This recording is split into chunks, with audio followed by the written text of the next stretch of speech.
বহুদিন তোমাদের সাথে কোনো রেসিপি শেয়ার করিনি, তো চলো তোমাদের সাথে একটা ছোট্ট রেসিপি শেয়ার করি। তার জন্য পেঁয়াজ নিয়ে নিয়েছি, রসুন বাটা, লঙ্কা নিয়ে নিয়েছি, চাউমিন সেদ্ধ করে নিয়েছি, তারপরে ম্যাগি সেদ্ধ করতে বসিয়ে দিয়েছি।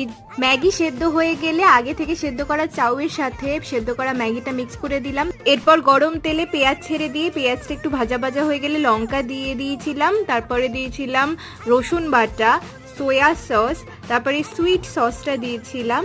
তারপর ভালোভাবে নাড়িয়ে চাড়িয়ে সেদ্ধ করা ম্যাগি চাউমিন ওর মধ্যে দিয়ে ওর উপরে একটু টমেটো কেচাপ দিয়ে দিয়েছিলাম আর ম্যাগি মশলা দিয়ে দিয়েছিলাম।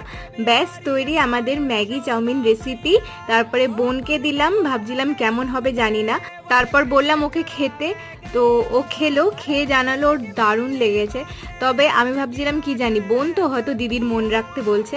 তারপর আমি নিজেই একটু বাটি করে খেলাম, দেখলাম দারুণ হয়েছে। তোমরাও কিন্তু রেসিপিটা ট্রাই করতে পারো বাড়িতে, খুব ইজি। ভালো থেকো সবাই, টাটা।